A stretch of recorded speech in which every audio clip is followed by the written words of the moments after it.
नमस्कार। तो आज ये दूसरा दिन श्रीमद् भागवत कथा का और मैं ऑलरेडी थोड़ा बहुत लेट हो चुका हूँ, but it is completely okay because अभी देवी चित्रलेखा जी आ चुकी हैं और कितने मधुर आवाज़ों के साथ इस वक्त गा रही हैं, गुनगुना रही हैं। कुछ श्री कृष्ण धुन में खुद खोई हुई हैं और उनके साथ साथ ना जाने कितने ही गोपियाँ, कितने ही भक्त श्रद्धालुगण झूम रहे हैं। So guys, I am also excited to be a part of that beautiful moment, beautiful occasion. So guys, चलिए मैं आपको दिखाता हूँ और ख़ुद भी enjoy करता हूँ। बने रहिए guys।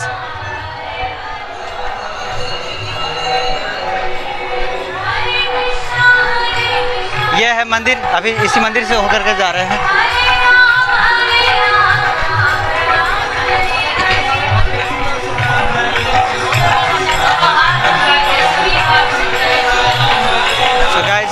यह है माहौल, देख सकते हैं आप।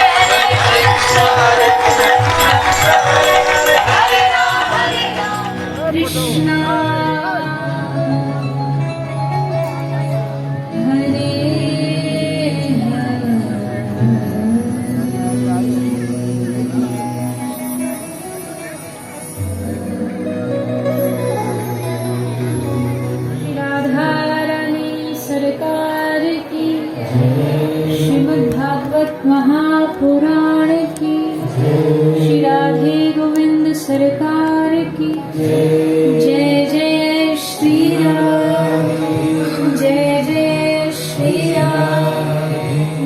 हिताय गौर हरि। आप हम सबको इस धरती पर बैठ करके भगवान की कथा सुनने का सुअवसर प्राप्त हो रहा है और कहते हैं कि भगवान की कथा जिस स्थान पर होती है वो स्थान, वो दिन, वो तिथि, वो मुहूर्त सब पूर्व से ही निश्चित होता है। पहले से ही सब निश्चित होता है कि इस जगह, इस व्यक्ति वक्ता के द्वारा और ये व्यक्ति श्रोता के द्वारा ये कथा का आयोजन होगा। वो अलग बात है कि हमको जब समय नजदीक आता है तभी पता चलता है कि इस तिथि को, इस तारीख को कथा होने वाली है, जबकि ये तिथि, ये समय न जाने कब से हमारे प्रारब्ध में निश्चित हो गया कि उस समय, उस घड़ी आप भगवान की कथा श्रवण करेंगे। एक बार बाबा भोलेनाथ जी मैया पार्वती के साथ कहीं रास्ते से जा रहे थे तो खाली स्थान था, खाली मैदान था। तो भोलेनाथ जी ने उस स्थान को देख, उस भूमि को प्रणाम किया हाथ जोड़ करके। तो मैया पार्वती को बड़ा आश्चर्य हुआ कि ना तो यहाँ कोई मंदिर है, ना कोई शिवालय है, ना कोई तीर्थ स्थान है, तो फिर ये भोलेनाथ जी ने प्रणाम क्यों किया। तो अब मैया के मन में प्रश्न आया, तो बिना पूछे मैया रह नहीं सकती, तो पूछा कि आपने प्रणाम क्यों किया। तो भोलेनाथ जी कहते हैं कि इस स्थान पर आज से कई सौ वर्ष पहले, कई सौ साल पहले इसी स्थान पर भगवान की भागवत का आयोजन हुआ था। भगवान की कथा इस भूमि पर हुई थी, इसलिए वो भूमि पवित्र हो गई, इसलिए मैं इस भूमि को प्रणाम कर रहा हूँ। अच्छा, मैया ने भी प्रणाम किया। फिर दोनों आगे बढ़े, थोड़ी और आगे बढ़े तो फिर एक भूमि आई, उसको फिर भोलेनाथ जी ने प्रणाम किया। तो मैया पार्वती ने फिर जिज्ञासा बस पूछा, क्या इस भूमि पर भी कोई भगवान की कथा कई सौ वर्ष पहले हुई थी। भोलेनाथ जी ने कहा नहीं, यहाँ कई सौ वर्ष पहले कोई कथा नहीं हुई, लेकिन इस स्थान पर कई सौ वर्ष बाद कथा होने वाली है। इसलिए इस भूमि को मैं अभी से प्रणाम कर रही हूं। इस धरती को, ये स्थान पवित्र हो जाएगा जब भगवान की कथा होगी। तो सोचिए, जो भूमि भगवान की कथा से पवित्र हो जाती है, जो वायु भगवान की कथा से पवित्र हो जाती है, तो आप और हम सबका जीवन भी कथा के श्रवण से कैसे पवित्र नहीं होगा। ये जो कथा आप सुन रहे हो, या भगवान की कोई भी कथा, कहीं भी सत्संग हो, सत्संग का मतलब क्या है? सत्संग का मतलब ऐसा मत समझिए कि कोई बड़े पंडाल में हो रही हो, हजारों लाखों की भीड़ हो, वही सत्संग है। घर में बैठे अगर दो व्यक्ति भी भगवान की बातें कर रहे हैं तो वो भी सत्संग है। स्कूल में कोई मास्टर जी पढ़ाते पढ़ाते बीच में कोई भगवान की चर्चा कर दे तो पढ़ाना भी सत्संग है। सत्संग का मतलब भगवान की चर्चा। तो तब कथामृतम। इस दुनिया में अमृत नाम आप सबने सुना होगा। सुना है सबने? अमृत सुना है ना? अमृत पीने से क्या होता है? क्या होता है?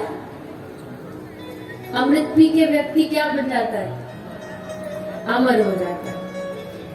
अब अमृत पी करके अमर हो जाता है, अमृत होता है, ये सबने सुना है, पर किसी ने अमृत देखा है? कोई है यहाँ पर जिसने अमृत देखा है, कभी चखा हो?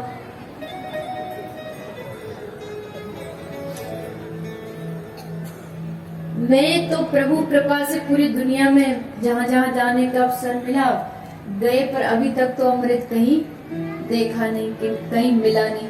हाँ, अमृत का जो विरोधी है, अमृत का विरोधी क्या है? विष, जहर। जहर मिल जाएगा मेडिकल स्टोर पर, थोड़ा सा कुछ करके विष मिल भी जाएगा, पर अमृत नहीं मिलेगा। जबकि सबको पता है अमृत होता, अमृत अमर करता है, फिर भी हमने देखा नहीं, केवल सुना है, क्योंकि हम धरती वालों के लिए अमृत वो अमृत नहीं जो देवताओं के पास है।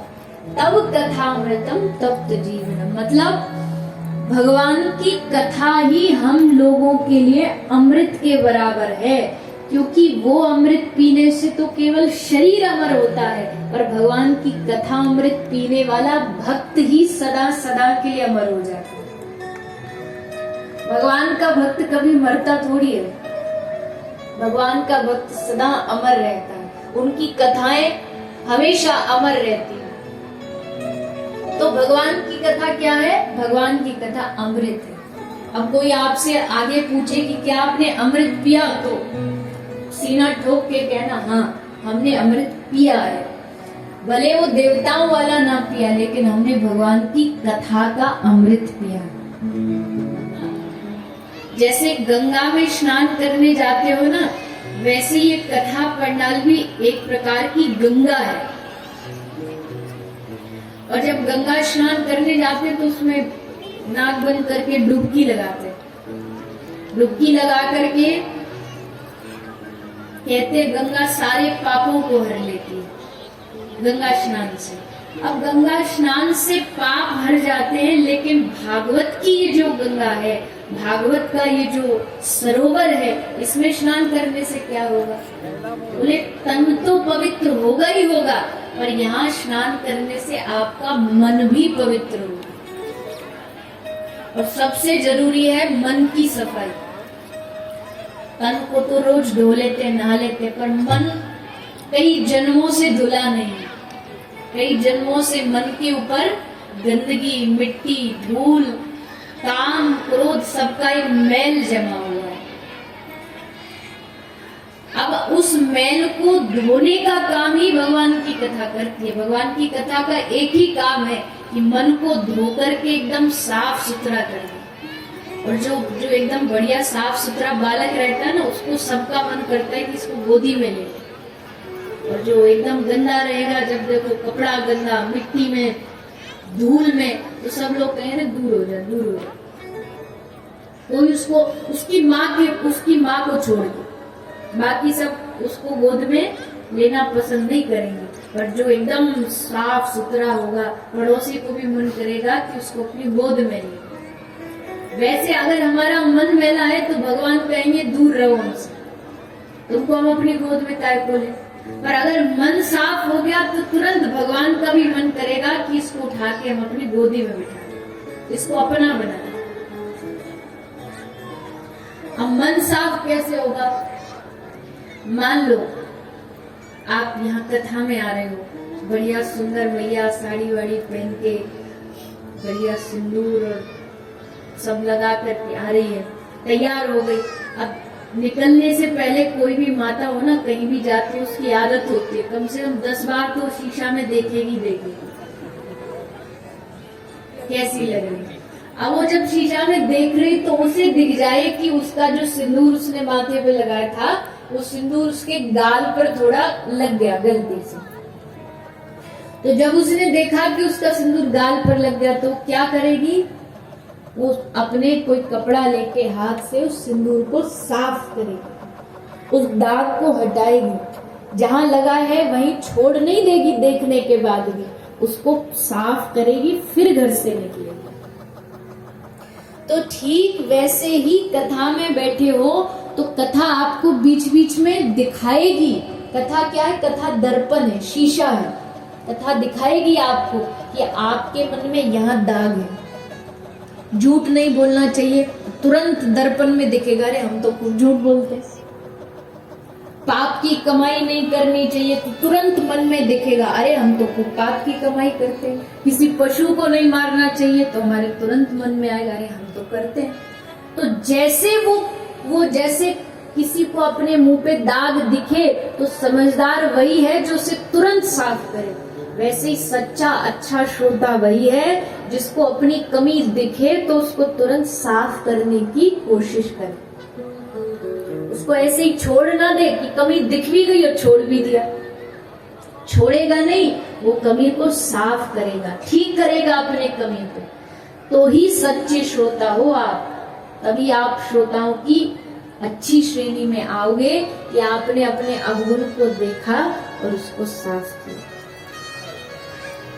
तो ये कथा दर्पण के रूप में हम सबको, हमारे जीवन को पवित्र करने वाली है। श्रीमद् भागवत में जब प्रवेश करते हैं तो भगवान को, जो सत्य भगवान है उनको प्रणाम किया है। और सत्य क्या है ये आपने कल कथा में सुना था, याद है?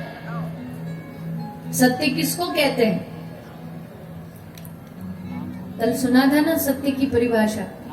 सत्य कहते हैं जो पहले भी था, जो आज भी है और जो आगे भी सदा रहेगा, जो कभी नष्ट ना होता हो, वो सत्य है। और सत्य क्या है वो भी कल सुना कि केवल भगवान और भगवान का नाम सत्य है। तो उन्हीं सत्य स्वरूप जो भगवान है उनको इस भागवत ने प्रणाम किया।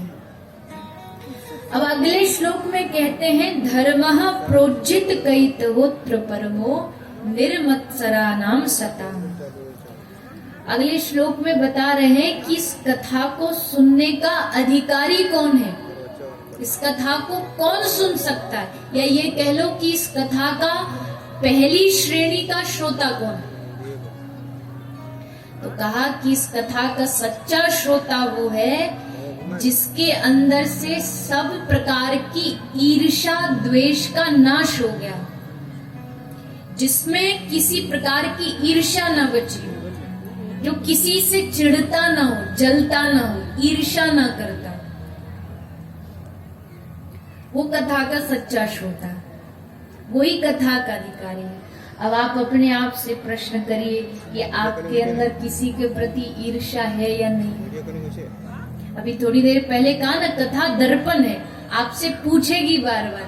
अब इसका उत्तर तो आपसे बेहतर कोई दे नहीं सकता, क्योंकि आपका मन ही जानता है कि आप किससे ईर्ष्या करते हो, किससे चिढ़ते हो। और ईर्ष्या से बचना ये तो बड़ा मुश्किल काम है।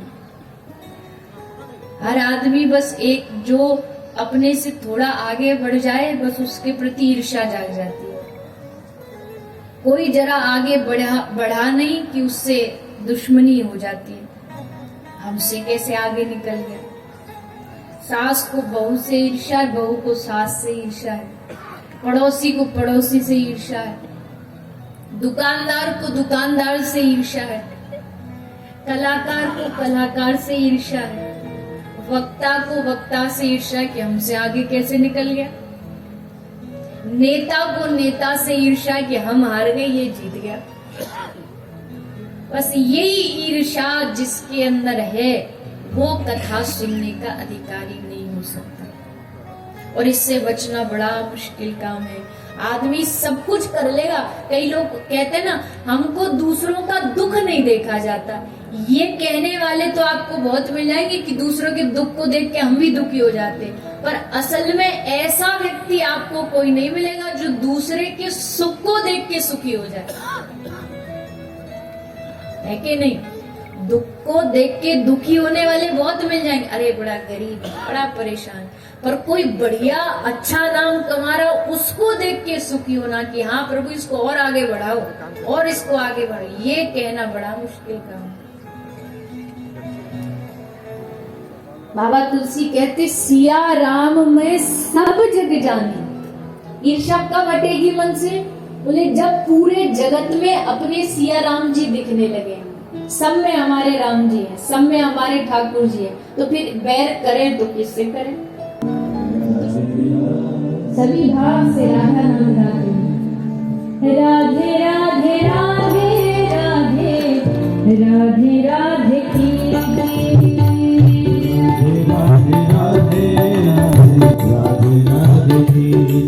श्री राधे राधे राधे राधे राधे राधे की राधे राधे राधे राधे राधे सुबह शाम आँखों रहर नाम यही लीजिए, सुबह शाम आँखों रहर नाम यही लीजिए, सुबह शाम आँखों रहर नाम यही लीजिए, सुबह शाम आँखों रहर नाम यही लीजिए। राधे राधे राधे राधे राधे राधे की राधे राधे राधे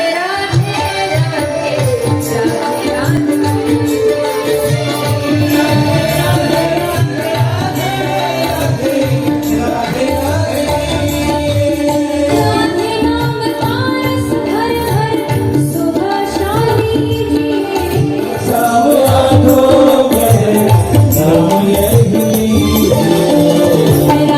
राधे राधे राधे की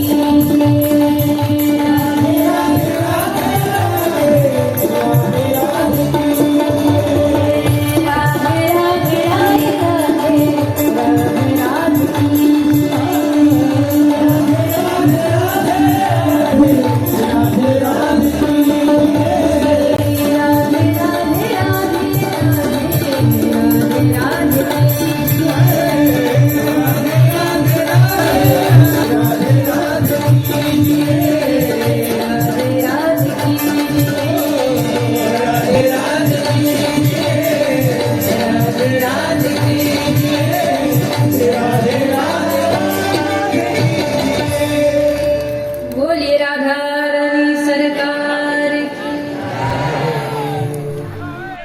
7 दिनों तक चलने वाली श्रीमद् भागवत कथा का ये दूसरा दिन था जो कि समाप्त हुआ, और बहुत हर्ष के साथ मैं आज आप लोगों के साथ कह रहा हूँ कि बहुत अच्छी नॉलेज मिलती है। श्रीमद् भागवत कथा की बात ही कुछ और है। चाहे मर्जी आप कितने भी बुक किताब निकाल करके पढ़ लें, जब तक आपने भागवत कथा नहीं पढ़ा या नहीं सुना तब तक आपको नॉलेज की कमी होगी ही। सो प्लीज़ आइए, अभी भी 5 दिन यहाँ पे चलने वाले हैं श्रीमद् भागवत कथा। देवी चित्रलेखा जी के सम्मुख आप श्रीमद् भागवत कथा का आनंद लीजिए और तृप्त होइए, अपनी ज़िंदगी को तृप्त कीजिए। आप पीछे अभी इस वक्त देख रहे हैं जो भीड़ लगी है, वो यहाँ पे श्रीमद् भागवत कथा खत्म होने के बाद तत्पश्चात भोग के लिए भीड़ लगी हुई है, जिसको लेकर के यहाँ से श्रद्धालु जाते हैं। और अब हम यहाँ से चलेंगे घर अपने, और मैं फिर पुनः आऊँगा तीसरे दिन की वीडियो शूट करने के लिए। तो तब तक के लिए आप खुद का ख्याल रखें गाइस, और कोशिश कीजिए कि आप यहाँ तक पहुँचे, और बल्कि कैमरे से नहीं अपने नग्न आँखों से साक्षात्कार हुई है इस श्रीमद् भागवत कथा का। तो फिर मिलते हैं आपसे, तब तक के लिए खुद का ख्याल रखिए। Keep flying, keep learning. Thank you.